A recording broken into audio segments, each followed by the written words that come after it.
हम कल्पना कीजिए एक युद्ध के मैदान की। चारों तरफ धुंध है, गोलियों की बौछार हो रही है और एक बख्तरबंद वाहन आगे बढ़ रहा बहुत ही खौफनाक मंजर होता है वो। है ना? और उसी बीच अचानक दुश्मन की एक एंटी टैंक मिसाइल या कोई तोप का गोला सीधे उसके ऊपरी हिस्से पर आकर टकराता है। एक भयानक धमाका होता है बिल्कुल। और जो वाहन का पूरा ऊपरी बुर्ज है ना, जिसमें तोप लगी होती है, वो उड़कर दूर जा गिरता है। पारंपरिक युद्ध के इतिहास में अगर हम देखें तो इस दृश्य का सीधा सा मतलब होता था अंदर बैठे सैनिकों की निश्चित मौत। हाँ, मतलब वहां बचने का कोई सवाल ही नहीं उठता था। एकदम सही। लेकिन आज हमारे सामने रक्षा अनुसंधान और सैन्य लेखों का जो पुलिंदा है, वो एक ऐसी तकनीक का खाका खींच रहा है जहां इतने बड़े धमाके के बावजूद भी अंदर बैठे सैनिक बिना एक भी खरोच के सुरक्षित बच सकते हैं। अरे वाह। हाँ, और सिर्फ बचते नहीं है, बल्कि अंदर स्क्रीन पर देखकर दुश्मन को पलट कर तबाह भी कर सकते हैं। ये तो किसी हॉलीवुड फिल्म के सीन जैसा लग रहा है। बिल्कुल लग रहा है। लेकिन हम किसी विज्ञान कथा की बात नहीं कर रहे हैं। आज की इस गहरी पड़ताल में हम भारत के नए इन्फेंट्री कॉम्बैट व्हीकल यानी विक्रम VT-21 के बारे में चर्चा करने जा रहे हैं। विक्रम VT-21 सही है। इस पूरी चर्चा का मिशन ये समझना है कि आखिर भारतीय सेना को 1980 के दशक से चले आ रहे उन पुराने सोवियत युग के BMP-2 वाहनों को हटाने की अचानक इतनी सख्त जरूरत क्यों पड़ गई, ये एक बहुत ही अहम सवाल है ना? क्योंकि ये बदलाव केवल कुछ नई लोहे की चादरें लगाने या इंजन बदलने तक सीमित नहीं है। अगर मैं इसे एक उदाहरण से समझाऊं तो ये कुछ ऐसा है जैसे किसी पुराने टूटे हुए कीपैड वाले फोन को छोड़कर सीधे एक अत्याधुनिक स्मार्टफोन पर स्विच कर लेना। बहुत सही तुलना है ये। हाँ, मतलब एक ऐसा स्मार्टफोन जो न सिर्फ हाई डेफिनेशन वीडियो कॉल कर सकता है, बल्कि बम धमाकों को सहने के बाद भी लगातार अपना काम करता रहता है। कीपैड फोन से स्मार्टफोन का जो ये संक्रमण आपने बताया ना, वो विक्रम VT-21 के मूल दर्शन को बिल्कुल स्पष्ट कर देता है। देखिए, BMP-2 अपने समय की एक बेहतरीन और बहुत ही विश्वसनीय मशीन थी। इसमें कोई शक नहीं। हाँ, लेकिन उस मशीन का निर्माण एक बिल्कुल अलग युग के लिए किया गया था। वो एक एनालॉग युग था, अच्छा। जहां युद्ध मुख्य रूप से आमने सामने की गोलाबारी और इंसान की नजरों पर निर्भर करते थे। उस समय बख्तरबंद वाहनों का मुख्य काम बस इतना ही होता था कि सैनिकों को एक लोहे के सुरक्षित डिब्बे में बैठाकर दुश्मन के करीब पहुंचा दिया जाए। एक तरह की टैक्सी की तरह। बिल्कुल, एक आर्मर्ड टैक्सी। लेकिन आज युद्ध का पूरा स्वरूप ही बदल चुका है। जो आधुनिक फ्यूचरिस्टिक कॉम्बैट व्हीकल कार्यक्रम है, वो केवल मारक क्षमता या वाहन की गति पर केंद्रित नहीं है। तो फिर असल फोकस किस चीज पर है? ये सूचनाओं के युग का हथियार है। मेरा मतलब है कि यह एक पूरा पीढ़ीगत बदलाव है। युद्ध के मैदान में अब जानकारी को प्रोसेस करना और उसे साझा करना हथियारों की मोटाई से कहीं ज्यादा महत्वपूर्ण हो गया है। अच्छा। हाँ, पुरानी मशीनें इस नए डिजिटल और इलेक्ट्रॉनिक युद्ध के माहौल में लगभग अंधी और बहरी साबित हो रही हैं। स्रोतों में ना इस डिजिटल बदलाव को समझाने के लिए एक शब्द बार बार सामने आ रहा था, नेटवर्क केंद्रित युद्ध या नेटवर्क सेंट्रिक वॉरफेयर। बिल्कुल। अक्सर लोग इसे आम भाषा में यह कहकर टाल देते हैं कि ये तो बस एक विशाल व्हाट्सएप ग्रुप की तरह है जहां हर सैनिक को पता होता है कि दूसरा क्या कर रहा है। हाँ, लोग अक्सर ऐसे बहुत हल्के में ले लेते हैं। वही तो। और रक्षा क्षेत्र में अक्सर ऐसे नए नए शब्द उछाले जाते हैं जो सुनने में तो बहुत हाईटेक लगते हैं, पर उनका जमीनी असर कुछ खास नहीं होता। तो मैं ये सोच रही थी कि क्या ये नेटवर्क केंद्रित होना सिर्फ एक फैंसी तकनीकी शब्द है, या इसका युद्ध के मैदान की धूल और धुंध में वास्तव में कोई ठोस असर पड़ता है? हाँ, इसका बहुत बड़ा असर पड़ता है। देखिए, युद्ध के मैदान का सबसे बड़ा दुश्मन सामने खड़ी दुश्मन की सेना नहीं होती। तो क्या होता है? फॉग ऑफ वॉर, यानी युद्ध का भ्रम और अनिश्चितता। पुराने सिस्टम में क्या होता था कि अगर कोई वाहन किसी घने जंगल या रेतीले तूफान या धुंध वाले इलाके में फंस गया, तो अंदर बैठे क्रू को एक छोटे से पेरिस्कोप से बाहर देखना पड़ता था। हाँ, जो कि बहुत सीमित नजरिया देता है। बिल्कुल। और फिर उन्हें रेडियो पर चिल्लाकर अपनी स्थिति बतानी पड़ती थी। इसमें बहुत समय लगता था और गलतफहमी की गुंजाइश भी बहुत ज्यादा होती थी। तो विक्रम VT-21 इससे कैसे बदल रहा है?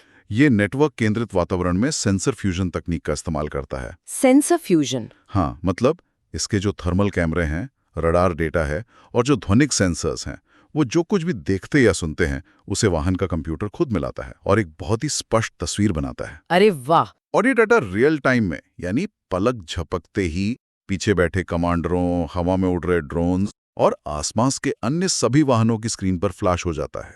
यानी अगर एक विक्रम VT-21 ने किसी छिपे हुए दुश्मन को देख लिया है तो पूरी सेना के हर वाहन को बिना एक शब्द बोले पता चल जाता है कि दुश्मन कहाँ है। बिल्कुल, हर एक वाहन पूरी सेना के लिए एक आंख और कान का काम कर रहा है। ये तो बहुत ही गजब की तकनीक है। लेकिन यहाँ मेरे दिमाग में एक सवाल आ रहा है। हाँ, बताइए। अगर ये पूरा सिस्टम पूरी तरह से सिग्नल और डेटा पर ही निर्भर है तो इस इलेक्ट्रॉनिक युद्ध के युग में सिग्नल जैमिंग का खतरा भी तो सबसे बड़ा होगा। ये एक बहुत ही लाजमी सवाल है ना? क्योंकि दुश्मन किसी भी बड़े हमले से पहले सबसे पहले इसी कम्युनिकेशन को काटने की कोशिश करेगा। तब तो ये जो आपका स्मार्टफोन है वो एक खाली डब्बे में बदल जाएगा।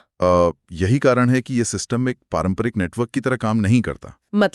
मतलब जैसे हमारे फोन काम करते हैं ना, जहां एक सेंट्रल टावर से सबको सिग्नल मिल रहा होता है, ये वैसा नहीं है। विक्रम VT-21 मैश नेटवर्क का उपयोग करता है। Mesh network? हाँ, इसका मतलब है कि हर वाहन खुद एक सिग्नल रिले या टावर का काम करता है। अच्छा, तो अगर एक टावर गिर भी जाए तो भी नेटवर्क नहीं टूटेगा। अगर दुश्मन किसी एक वाहन का सिग्नल जैम कर देता है या कोई एक नोड टूट जाता है तो नेटवर्क अपने आप दूसरे वाहनों के माध्यम से डेटा को रीरूट कर देता है। ये तो इंटरनेट की मूल संरचना की तरह हो गया। बिल्कुल सही पकड़ा आपने, जिसे नष्ट करना बेहद मुश्किल होता है। इसलिए ये केवल सूचनाओं का आदान प्रदान नहीं है, बल्कि ये सुनिश्चित करना है कि भारी सिग्नल जैमिंग या अंधेरे के बीच भी पूरी सेना एक सिंक्रोनाइज्ड यूनिट की तरह काम कर सके। हाँ, कम्युनिकेशन और डेटा की इस पूरी तस्वीर को समझने के बाद ना एक बहुत ही व्यवहारिक चुनौती सामने आती है। वो क्या? देखिए, डेटा चाहे जितना भी सटीक हो, अंततः इस 20-25 टन की भारी मशीन को चलकर उस जगह तक पहुंचना ही होगा। हाँ, चलना तो पड़ेगा ही।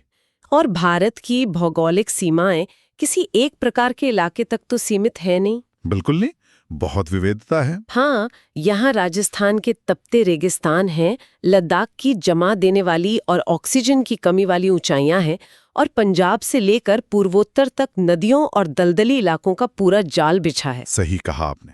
तो स्रोत हमें बताते हैं कि विक्रम VT-21 को 2 अलग-अलग प्लेटफॉर्म्स पर बनाया गया है। एक पहियों वाला यानी व्हील्ड और दूसरा टैंक की तरह ट्रैक वाला। हाँ, 2 अलग वर्जन है।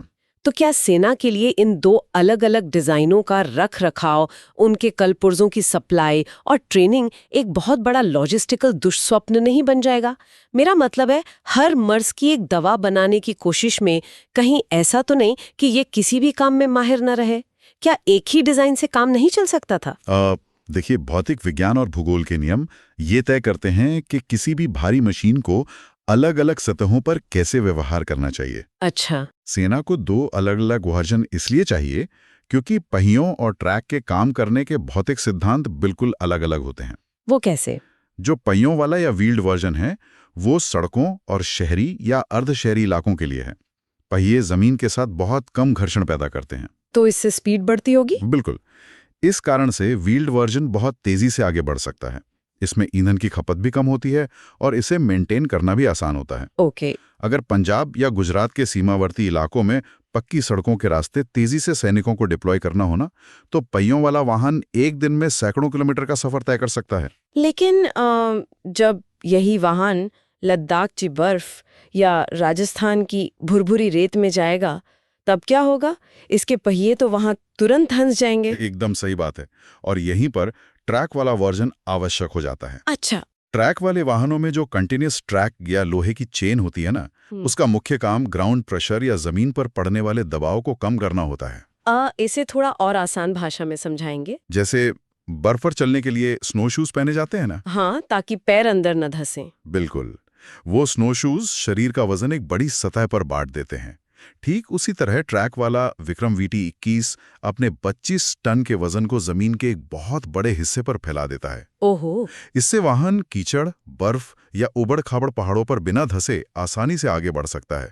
इसलिए मैं कहूंगा कि ये कोई लॉजिस्टिकल गलती नहीं है, बल्कि ये अलग-अलग भौगोलिक चुनौतियों से निपटने के लिए एक बहुत ही सोची समझी रणनीति है। ये तो बहुत ही तार्किक बात है। और जहाँ जमीन खत्म हो जाती है वहां के लिए भी इसमें एम्फीबियस यानी जल थल चर क्षमताओं का जिक्र किया गया है। हाँ, ये इसकी एक बहुत बड़ी खासियत है। लेकिन 25 टन का एक लोहे का बक्सा पानी में कैसे तैर सकता है?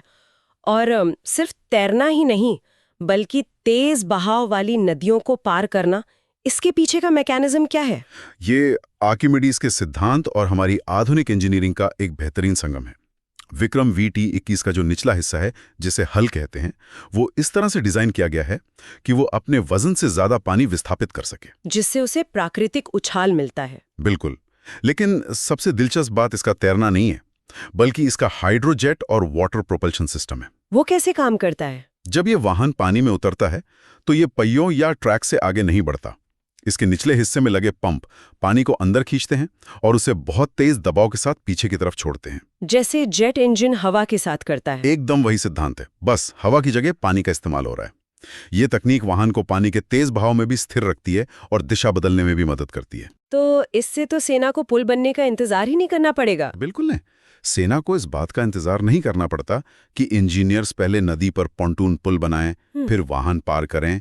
ये सीधे पानी में उतरकर नदी पार कर सकता है और दूसरी तरफ से दुश्मन पर हमला कर सकता है। एक बार जब ये वाहन नदी पार करके या पहाड़ों पर चढ़कर दुश्मन के इलाके में पहुंच जाता है तो असली परीक्षा तब शुरू होती है। हाँ, सर्वाइवल की परीक्षा, है ना? क्योंकि ये सब तकनीक तभी काम आएगी जब अंदर बैठे सैनिक जिंदा बचेंगे। बिल्कुल।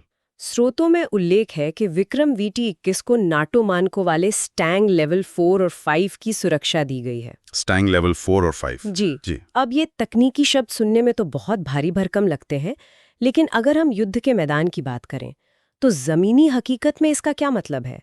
मतलब ये किस तरह के हमलों को रोक सकता है?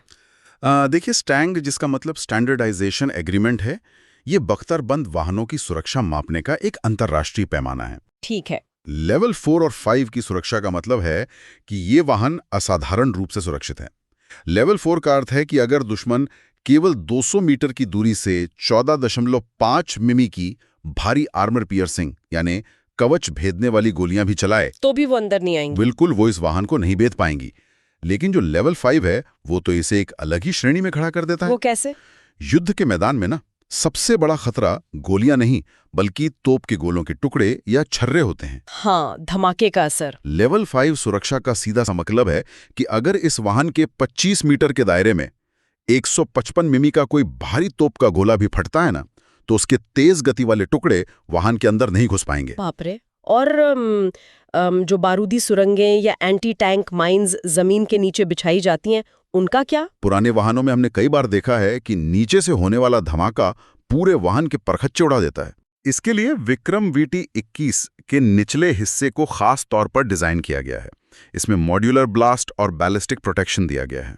इसका क्या फायदा होता है? इसका मतलब है कि अगर इसके ट्रैक के नीचे 10 किलोग्राम तक का एंटी टैंक माइन भी फटता है ना, तो वाहन का जो V आकार का ढांचा है वो शॉकवेव को सोख लेता है और उसे दूसरी दिशाओं में मोड़ देता है, जिससे अंदर बैठे सैनिकों की जान बच जाती है। बिल्कुल। और साथ ही मॉड्यूलर आर्मर का एक और बड़ा फायदा यह है कि अगर युद्ध के दौरान वाहन का कोई एक हिस्सा डैमेज हो जाता है तो पूरे वाहन को मरम्मत के लिए वर्कशॉप नहीं भेजना पड़ता। अच्छा। हाँ, डैमेज हुए आर्मर प्लेट को नट बोल्ट खोलकर वहीं मैदान में ही एक नए प्लेट से बदला जा सकता है। ये तो बहुत ही स्मार्ट डिजाइन है।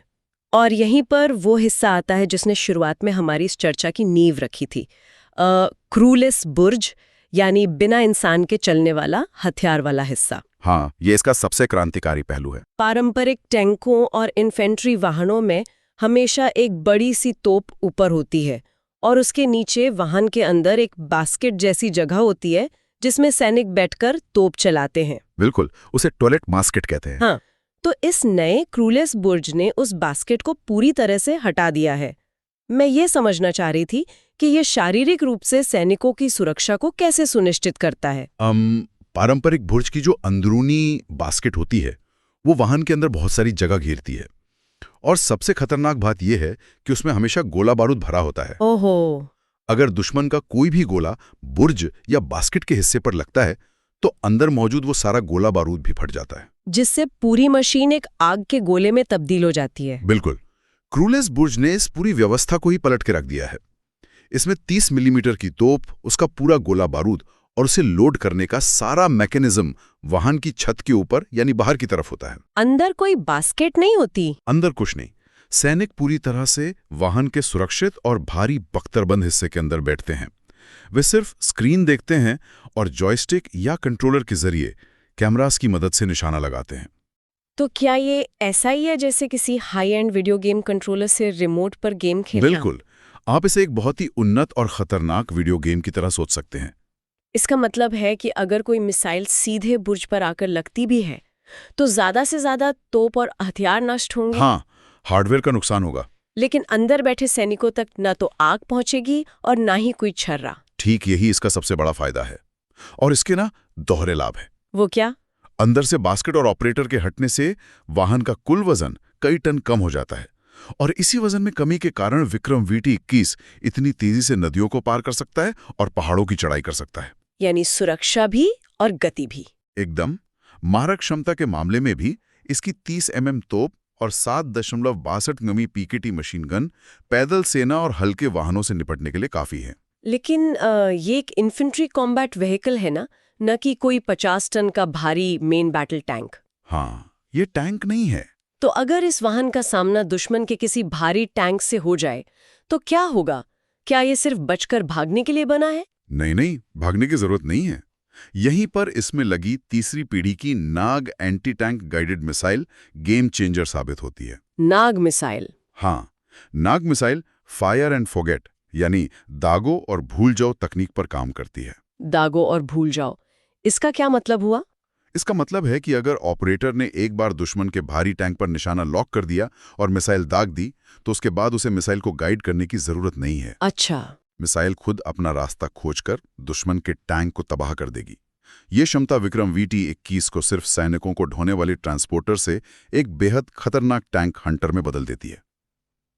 हथियार, डेटा और सर्वाइवल की ये तकनीक कागज पर तो बहुत शानदार लगती है। हाँ, लेकिन भारत का रक्षा इतिहास इस बात का गवाह रहा है कि कागज से लेकर सीमाओं तक पहुंचने में रक्षा उपकरणों को दशकों लग जाते हैं। ये एक कड़वी सच्चाई रही है ना? ट्रायल दर ट्रायल चलते ही रहते हैं। हमारे स्रोतों में DRDO के चेयरमैन समीर V कामत का कहना है कि अगले 3 वर्षों के भीतर सेना के साथ इसके डेवलपमेंट ट्रायल्स पूरे कर लिए जाएंगे और उत्पादन भी शुरू कर दिया जाएगा। जी, उन्होंने ऐसा कहा है। साथ ही अभी ये 65% स्वदेशी है और इसे 90% मेक इन इंडिया तक ले जाने का लक्ष्य है। जमीनी हकीकत को देखते हुए क्या ये 3 साल की समय सीमा बहुत ज्यादा महत्वाकांक्षी या असंभव नहीं लगती? इतनी जल्दी इतने बड़े पैमाने पर स्वदेशीकरण कैसे संभव है? आपका ये संदेह बहुत स्वाभाविक है क्योंकि ऐतिहासिक रूप से ना भारतीय रक्षा क्षेत्र एक रेखीय या कहें लीनियर प्रक्रिया पर चलता था। लीनियर प्रक्रिया मतलब पहले DRDO 10-15 साल लगाकर कोई डिजाइन बनाता था, फिर उसे सरकारी क्षेत्र की कंपनियों को दिया जाता था जो कई साल उस डिजाइन को समझने और मैन्युफैक्चरिंग लाइन तैयार करने में लगा देती थी, जिसमें बहुत समय बर्बाद होता था। बिल्कुल। लेकिन विक्रम VT-21 के विकास में एक पैरेलल प्रोसेसिंग मॉडल अपनाया गया है। Parallel processing? हाँ, इसमें DRDO की वाहन अनुसंधान और विकास प्रतिष्ठान ने शुरुआत से ही भारत फोर्ज और टाटा एडवांस सिस्टम्स जैसी दिग्गज निजी कंपनियों को अपने साथ जोड़ा है। यानी रिसर्च, डिजाइन और मैन्युफैक्चरिंग की प्लानिंग एक के बाद एक नहीं बल्कि एक साथ चल रही हैं। बिल्कुल।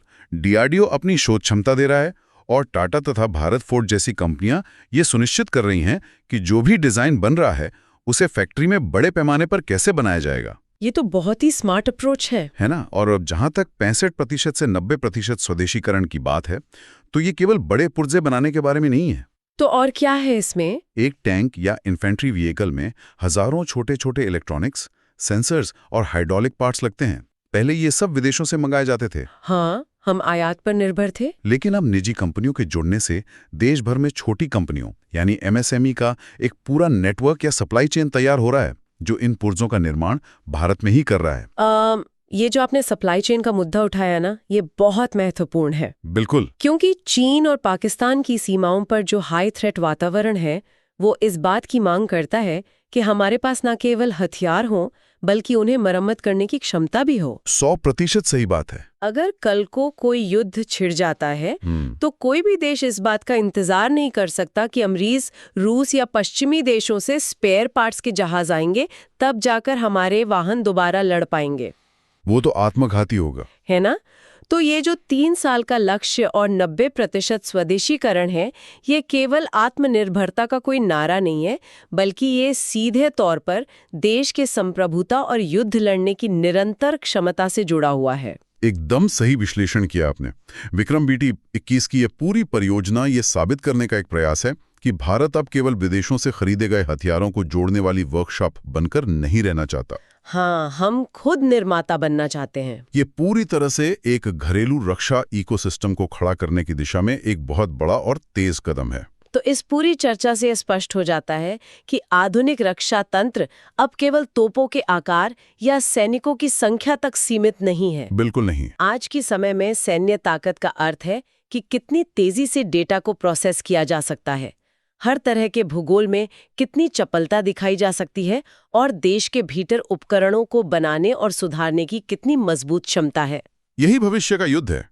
BMP-2 के उन पुराने एनालॉग बख्तरबंद डिब्बों से लेकर आज के नेटवर्क केंद्रित जल थल में सक्षम भारी सुरक्षा और क्रूलेस बुर्ज वाले विक्रम VT-21 तक का ये सफर केवल लोहे का अपग्रेड नहीं है, ये भारत की युद्ध नीति और सामरिक सोच का अपग्रेड है। और इस अपग्रेड ने भारतीय सेना को 21वीं सदी के युद्ध के मैदान के लिए पूरी तरह तैयार कर दिया है, जहां तकनीक और इंसान का तालमेल ही हार और जीत का फैसला करेगा।